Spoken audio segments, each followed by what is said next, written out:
رات کو سوتے وقت عملیات۔ حضور اقدس صلی اللہ علیہ وسلم نے ایک مرتبہ حضرت علی کرم اللہ وجہ سے ارشاد فرمایا کہ اے علی، رات کو روزانہ 5 کام کر کے سویا کرو۔ نمبر 1، 4000 دینار صدقہ دے کر سویا کرو۔ نمبر 2، ایک قرآن شریف میں پڑھ کر سویا کرو۔ نمبر 3، جنت کی قیمت دے کر سویا کرو۔ نمبر 4، 2 لڑنے والوں میں صلح کرا کر سویا کرو۔ نمبر 5، ایک حج کر کے سویا کرو۔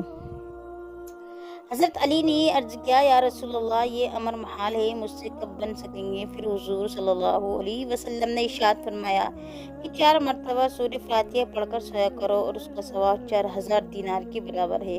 نمبر 2، 3 بار قل ہو اللہ پڑھ کر سویا کرو، اس کا ثواب ایک قرآن مجید پڑھنے کے برابر ہوگا۔ نمبر 3، 10 مرتبہ استغفار پڑھ کر سویا کرو، 2 لڑنے والوں میں صلح کرانے کے برابر ثواب ہوگا۔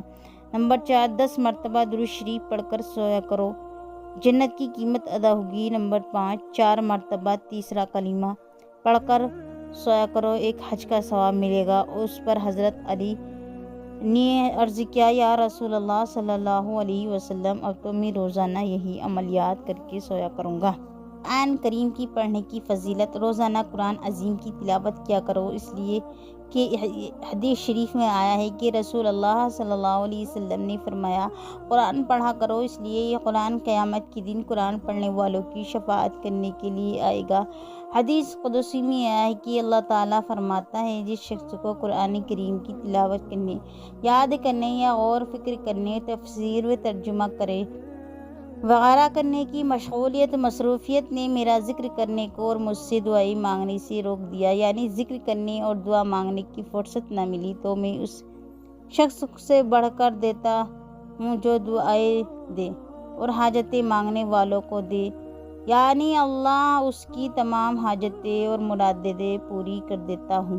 اور رسول اللہ صلی اللہ علیہ وسلم نے فرمایا کہ اللہ کا کلام کو اور تمام کلاموں پر ایسی فضیلت اور فوقیت حاصل ہے کہ جیسے خود اللہ تعالیٰ کو اپنے تمام مخلوق پر ہے۔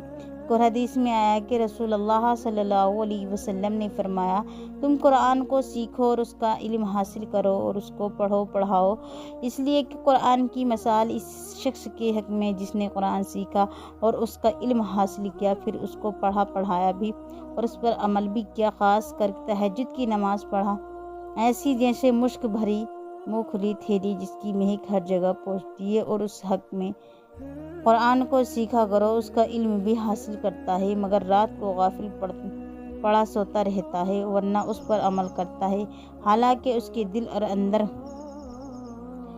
مشک سے بھری ہوئی تھیلی جس کا منہ کس کو باندھ کر رکھا ہے۔